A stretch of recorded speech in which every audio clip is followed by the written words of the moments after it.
Well. Welcome back once again to Carx Drifting Online. I do apologize for the lack of content in the past 3 weeks. I have been away with a bit of a bug for the past week, and the 2 weeks before that, I actually had no internet connection at all. So it was extremely infuriating not being able to upload, especially when my videos were doing so well.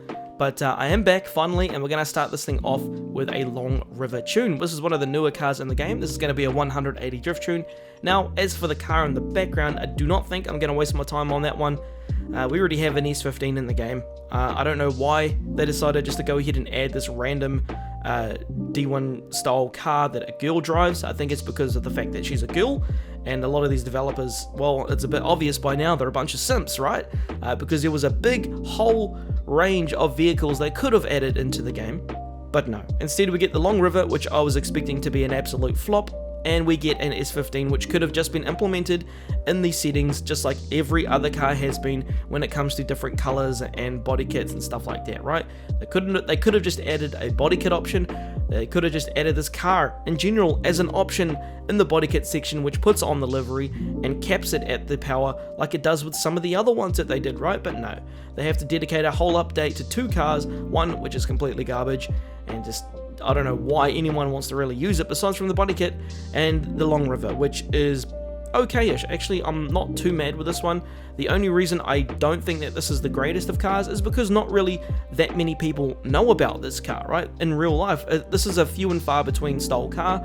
I think it would be more smart, in my opinion, just my opinion, you know, maybe to add cars which are a little bit more iconic and a little bit more well-known to the entire community, not just the Japanese community, okay? This is a game you're spreading with the world, not just with your own little Japanese group. You need to remember that, Carx, okay? You know, this car is awesome and all, but when you look at the front of this, all I see right here is a car which should have been added, which is a Corolla DX, right? Or maybe a KE20. Could have added that in. Could have added in a KP60 or a KP61. That's an iconic Japanese old school drift car that a lot of people drifted, right?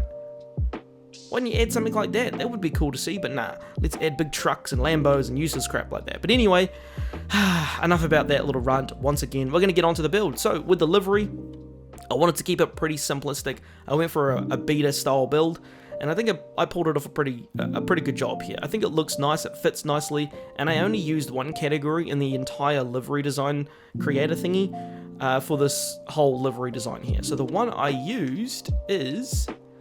where are we? The missile. Yeah. Every single livery on the car is from this one right here. So if you want to rebuild it, that's where you can find it. But it's very, very easy, very simple. And I tried to mimic the default color of the car. Usually the first thing people do when they build the car is they change the color. I didn't want to do that. I wanted to keep the color stock standard, and I think it worked out pretty well. Also, I kept the wheels, the base manufacturer style wheels, and I think that also worked out pretty well. So what I'm going to do is I'm going to jump into a clip real quick and show you what this bad boy can do, show you guys the tune setup, and then that'll be it.